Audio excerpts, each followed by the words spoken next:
പ്രശ്നം കണ്ടാൽ അവരെ അത് ചൂണ്ടിക്കാട്ടാനോ വിമർശിക്കാനോ പറ്റത്തില്ല. ഉടനെ തന്നെ വിമർശിച്ച് കേരളത്തെ മോശമാക്കി ചിത്രീകരിച്ചു എന്നാണ് പറയുന്നത്. കേന്ദ്രത്തിലെ ഈ മോദി പറയുന്ന പോലെ മോദിയെ വിമർശിച്ചാൽ രാജ്യത്തെ വിമർശിച്ചു, രാജ്യത്തെ അധിക്ഷേപിക്കുന്നു എന്ന് പറയുന്നു, രാജ്യദ്രോഹ പ്രവർത്തനം എന്ന് പറയുന്നത്. സമാനമായ രീതിയിലാണ് ഇവിടെ നടക്കുന്നത്.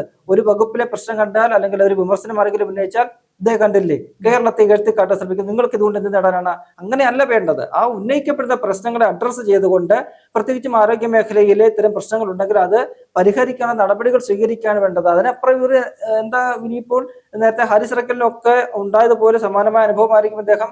ഇനിയിപ്പോൾ അദ്ദേഹം സർവീസിൽ വിരമിച്ച വ്യക്തി ആയതുകൊണ്ട് ആ രീതിയിലുള്ള വേട്ടയാടലുകൾ ഉണ്ടാകില്ല. സൈബർ ആക്രമണങ്ങൾ സ്വാഭാവികമായിട്ട് അദ്ദേഹത്തിനെതിരെ പണ്ട് കാലത്ത് ഇവിടുന്ന് മെഡിക്കൽ കോളേജിൽ നിന്നൊക്കെ എന്തെങ്കിലും മോഷ്ടിച്ചുകൊണ്ട് പോയി എന്നുള്ള ആരോപണങ്ങൾ ഇനി ഉണ്ടാവാം.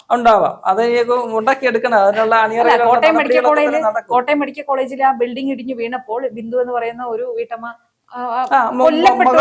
മകളുടെ കൂടെ ഇരിക്കാൻ വന്നതാണ്. അപ്പോ ആ കെട്ടിടത്തിൽ ആളുണ്ടായിരുന്നു.